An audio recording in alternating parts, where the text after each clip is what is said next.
j'aime bien le style, hein. Tu m'en parlais tout à l'heure de style. Maintenant, je commence à voir beaucoup de Sénégalais aussi porter le maillot de Tottenham. Ouais, ça me fait plaisir. En plus, cette couleur-là, c'est ma favorite aussi. 토트넘의 챔스 진출을 응원하는 팬들에게 풀럼과의 경기는 다소 편안한 경기입니다. 무승부만 거두더라도 맨시티 아스널의 승점 21점과 같아지기 때문입니다. 하지만 토트넘의 우승을 응원하는 팬들에게 풀럼전은 반드시 승리를 가져와야 하는 압도적인 중요도를 가지고 있습니다. 뿐만 아니라 손흥민을 응원하는 팬들 입장에서도 풀럼전은 단순한 리그 중위권 팀과의 대전이 아닙니다. 왜 토트넘과 풀럼의 경기는 표면적인 부분과 실제의 중요도에 많은 차이가 있을까요? 토트넘을 제외한 리그 상위권 팀들은 현재까지 9경기를 치렀고 맨시티와 아스널이 승점 21점을 획득했습니다. 리버풀이 20점으로 맹추격 중이고 19점의 아스톤 빌라까지 상위권을 형성하고 있습니다. 토트넘은 한 경기 덜 치르고 승점은 20점을 획득했습니다. 즉, 풀럼전 승리를 거둘 경우 승점 23점으로 단독 1위를 수성할 수 있는 상황입니다. 물론 여전히 설레발은 금물입니다. 지난 시즌 아스널은 8라운드에서 토트넘을 3대1로 격파, 9라운드에선 리버풀을 3대2로 격파하며 1위에 올랐습니다. 결국 시즌 종료 시점엔 언제나처럼 맨시티가 맹추격에 성공하며 트래블을 거머쥐었습니다. 9라운드까지 리그 1위가 당연히 우승으로 연결되진 않는다는 의미이고 본격적인 1위 경쟁은 대체로 겨울 이후에 시작됩니다. 시즌 초반과 후반의 가장 결정적인 차이는 팀의 뎁스입니다. 그리고 우승 경험입니다. 뎁스와 우승 경험은 모든 팀들의 체력이 떨어진 후반기에 본격적으로 강팀과 약팀들의 차이를 만들었습니다. 모든 팀은 후반기에 반드시 부상 선수가 발생하고 주전이 이탈했을 때 뎁스는 결정적인 역할을 합니다. 우승 경험은 긴박한 순위 경쟁에서 오랜 시간 마법 같은 역할을 해온 축구계의 치트키입니다. 승점 1점 차이로 트로피의 주인공이 결정되는 후반기엔 더욱이 경기에서 선수들이 느끼는 긴장감의 강도도 달라지고 대부분의 시즌에 예상했던 팀들이 우승하고 기적의 팀의 완성은 희박한 확률로 생성되었습니다. 그 강한 리버풀이 EPL 첫 번째 우승을 거두기 위해 얼마나 오랜 세월을 기다렸는지 기억하시나요? 이미 우승을 해본 DNA는 또 다른 우승의 필수적인 조건으로 여겨졌고 맨시티 또한 중위권에서 지금의 저력을 만들기까진 오랜 세월과 돈 그리고 경험이 필요했습니다. 리그 7라운드가 종료된 시점에서 펩 과르디올라가 우승 경쟁자로 아스널, 리버풀만을 대답했던 이유는 토트넘을 무시한다는 의미보다는 오랜 감독 생활에서 그가 봐온 경험에 기인한 것입니다. 역설적이게도 올 시즌 토트넘 축구가 재밌는 가장 큰 이유는 여전히 토트넘의 우승 확률이 객관적으로 낮기 때문입니다. 야구의 인기가 가장 낮았던 시대를 기억하시나요?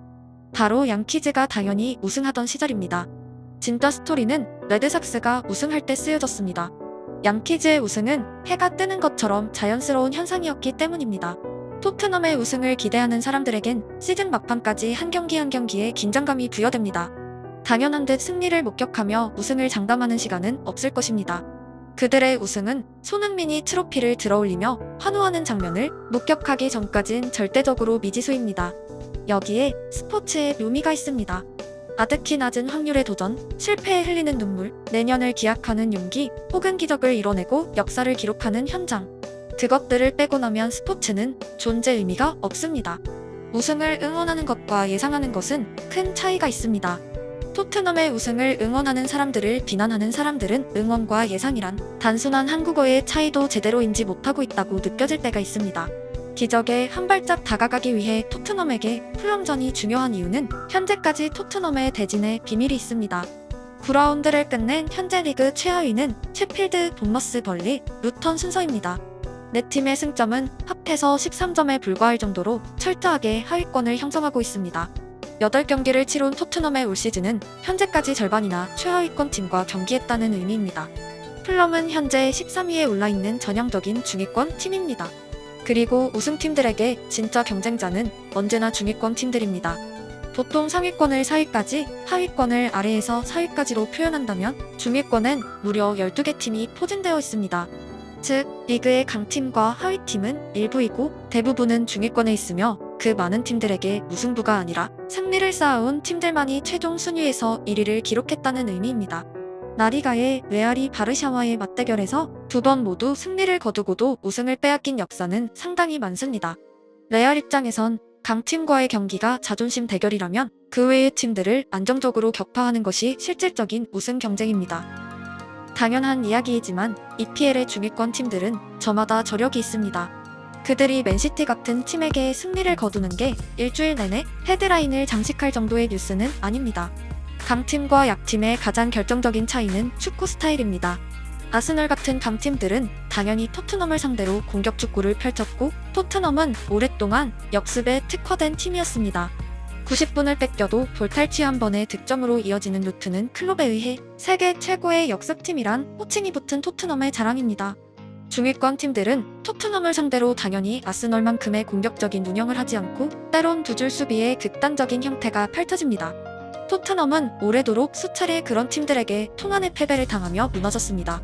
토트넘은 상대 전적에서 맨시티에 비교적 강했지만 시즌 순위에선 비교조차 안 되는 이유도 맨시티는 중위권 팀을 꾸준히 박살내며 선두로 향하는 팀입니다.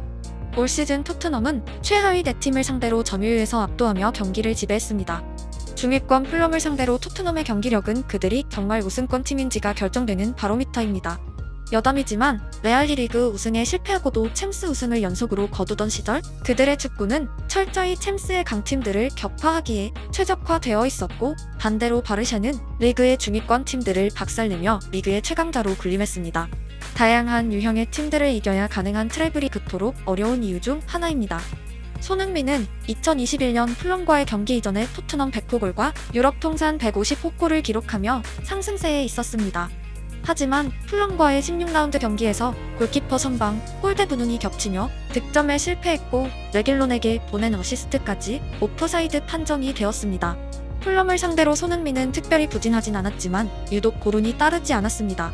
특히 풀럼과의 경기 이후에 상승세가 꺾였던 기억도 상당히 있습니다. 지난 시즌 손흥민은 6라운드에서 풀럼에게 4개의 슈팅을 날리고도 득점은 기록하지 못했고, 공교롭게도 케인의 패스를 가슴으로 트래핑하고 시도한 왼발슛이 또 한 번 크로스바를 강타하며 2년 연속 골대 불운을 맛봤습니다. 이후 토트넘의 6경기 무패 성적과 반대로 본격적인 손흥민 6경기 무득점 행진이란 헤드라인이 이어지기 시작했습니다. 아시는 대로 이후 레스터전 해트트릭 상황에서도 손흥민은 웃지 않았고, 언론의 목소리를 키운 시발점이 풀럼과의 6라운드였습니다. 올 시즌 손흥민은 2021년의 데칼코마니처럼 상승세의 풀럼을 만났고, 2년 연속 골대 불운의 기억이 잊혀지는 경기가 되길 응원합니다. 풀럼 감독 마르코 실바는 재밌는 이력을 가지고 있습니다. 그는 1996년부터 2011년까지 8개의 팀을 떠돌았지만 일부 리그에 단 2경기 출전한 비운의 사나이입니다. 240경기의 대부분을 2부나 3부에서 보낸 그가 풀럼의 감독이 된 것은 현역 시절 느껴보지 못한 거대한 성취입니다.